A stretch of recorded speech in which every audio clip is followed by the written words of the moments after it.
When the narcissist falls from the throne, the dark collapse after losing power and status. It's the kind of question that sits uneasily between psychology and philosophy, because it forces us to examine what resilience really means when the self itself is hollow. I was reminded of this while watching The White Lotus.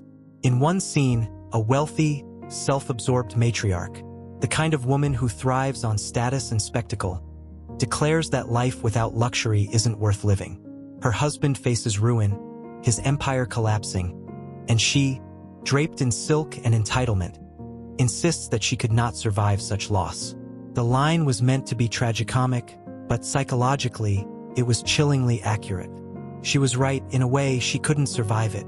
Not because she lacked resources, but because her entire identity was constructed out of them. Psychologists often describe narcissism as a false self, a fragile facade built to protect an inner void. Dr. Heinz Kohut, the father of self-psychology, called it a self-structure deficit, a self that looks grand but lacks internal scaffolding. When that external scaffolding collapses, when the money, admiration, or status disappears, the narcissistic psyche crumbles with it. There is no stable inner core to fall back on, only an echo chamber of shame and rage. So, can such a person truly be resilient? Not in the way resilience is defined by psychology. Resilience, according to the American Psychological Association, is the process of adapting well in the face of adversity, trauma, or significant stress. It's not just surviving. It's transforming pain into strength, learning, growing, adjusting. But for the narcissist, adversity doesn't forge wisdom. It shatters the illusion that keeps their world intact. When narcissists face failure, losing a job, a relationship, social standing, or financial stability, the experience is not merely stressful, it's existential. Their sense of superiority, their identity as special, disintegrates under the weight of reality. What you see next is not resilience, it's psychological collapse. Some respond with rage, others with denial, others with desperate theatrics designed to win back admiration. Clinical psychologist Dr. Ramani Durvasula describes this as narcissistic injury, a psychic wound that occurs when the narcissist's fragile ego is exposed to its own ordinariness. What follows is often a cascade of defense mechanisms: projection, blame-shifting, manipulation, and victimhood narratives. To maintain the illusion of power, they recast themselves as the wronged hero, the misunderstood genius, or the betrayed savior. In doing so, they avoid the unbearable truth that they are not exempt from loss. For those around them, this collapse can look like chaos. The narcissist becomes erratic, alternating between fury and despair. They may lash out, sabotage others, or attempt revenge against anyone they perceive as having contributed to their downfall. Underneath that rage, however, lies something more primitive: powerlessness.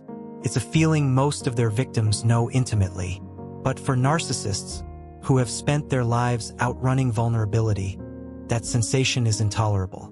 Dr. Eleanor Greenberg, a psychologist specializing in narcissistic personality adaptation, explains that narcissists lack the emotional tools to process grief or shame. Their entire defense system is designed to avoid these emotions. So when adversity forces them to confront helplessness, they implode rather than rebuild. Instead of saying, "I failed," they rewrite the story as, "The world betrayed me." That refusal to integrate pain into growth is precisely why narcissists are emotionally brittle. They don't bend, they break. And yet, paradoxically, they may appear tenacious. You might see a fallen celebrity reemerge on a second-rate reality show, clinging to relevance like a lifeline. They tell stories of past glory, recycle their old charm, and position themselves as victims of an unjust world. It looks like resilience, but it isn't. It's performance survival, a desperate bid to maintain the illusion of importance. As Dr. Craig Malkin puts it, narcissists don't heal through growth. They recover through reinvention. What they cannot do is evolve. Genuine resilience requires emotional flexibility, a willingness to accept limitation, to find meaning in humility. But narcissists perceive humility as annihilation. To them, losing admiration feels like dying. So instead of expanding through adversity, They shrink into bitterness, living in the echo of their former selves. Some isolate, others obsessively relive their glory days, telling stories of who they once were, because the present is too unbearable to inhabit. For the victim or loved one, this unraveling can be both heartbreaking and clarifying. You may finally see the mask slip, the raw emptiness beneath their charm. But don't mistake their self-destruction for justice. As trauma therapists often note, narcissistic collapse leaves wreckage in its wake, because the narcissist will drag others down rather than face their own fall. Understanding this can help survivors set boundaries rooted not in anger, but in psychological detachment, recognizing that the narcissist's downfall is not your redemption. Recovery, for those who've lived in orbit around a narcissist, involves reclaiming the very qualities the narcissist lacks: empathy, adaptability, and self-compassion. Dr. Kristen Neff's work on self-compassion shows that learning to respond to our own suffering with kindness restores the internal safety narcissistic relationships strip away. While the narcissist spirals in denial, you can rise in awareness, learning to integrate your pain rather than project it. Because in the end, resilience isn't about refusing to break. It's about learning how to mend. And that's something a narcissist may never truly understand, because to rebuild, you must first admit you were broken. When narcissists fall, they don't just lose possessions or titles, they lose themselves. Because for them, identity isn't something internal or grounded in values. It's constructed from the outside. Their worth is built from admiration, control, and the illusion of superiority.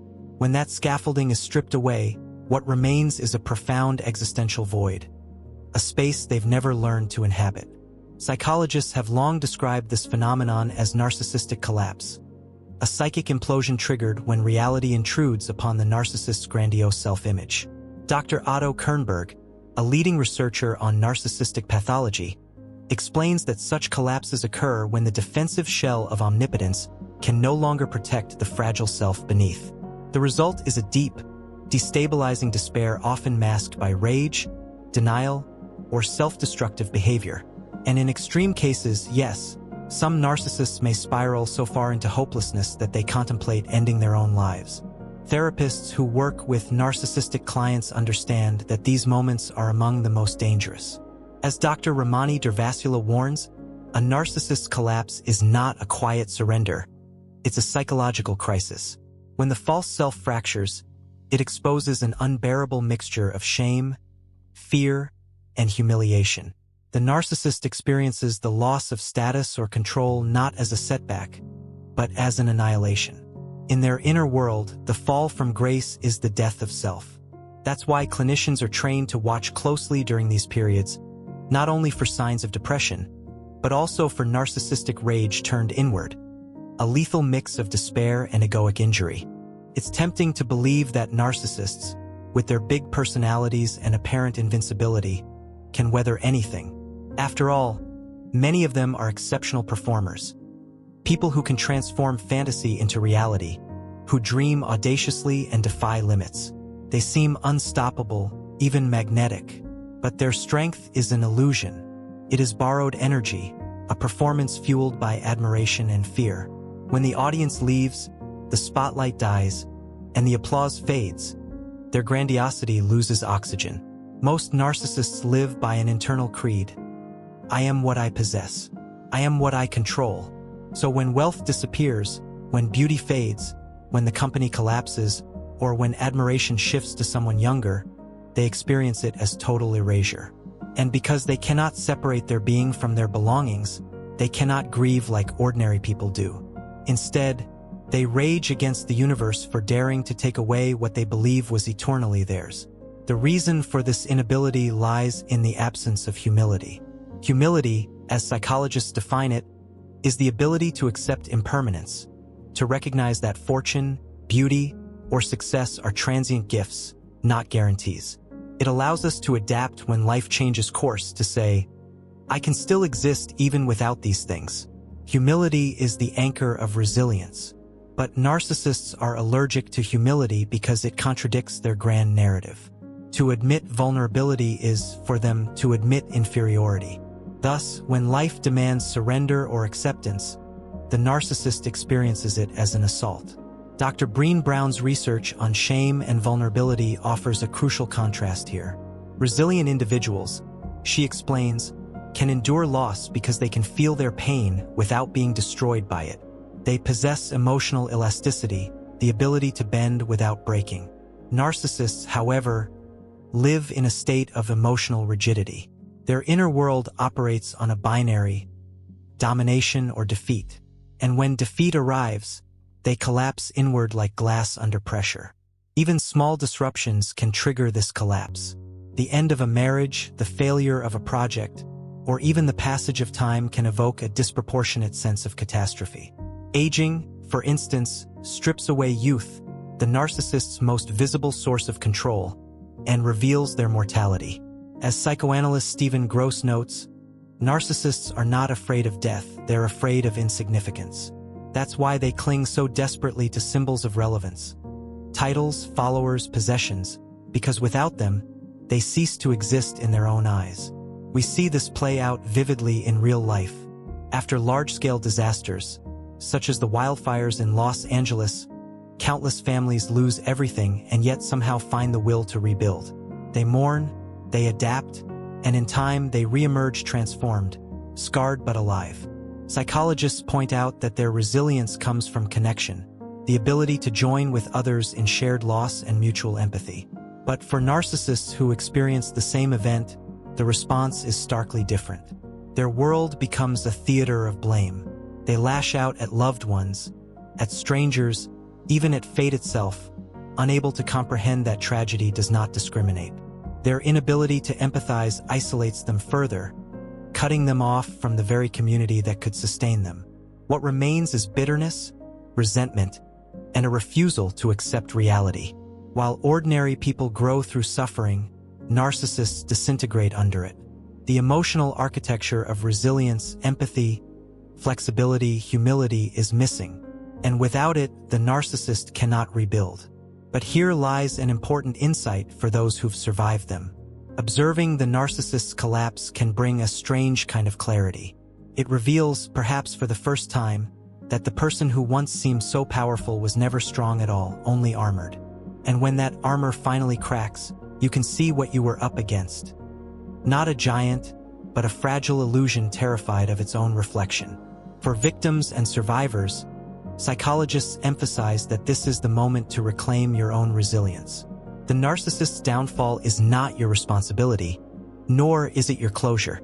Their suffering does not erase your trauma, but it can remind you of what real strength looks like, the kind that doesn't depend on adoration or control, but on authenticity. Resilience, true resilience, is the quiet act of staying human when everything else burns down. It's learning to bend without losing your core. And while the narcissist may never master that art, you can. Because survival, for you, was never about illusion, it was about truth.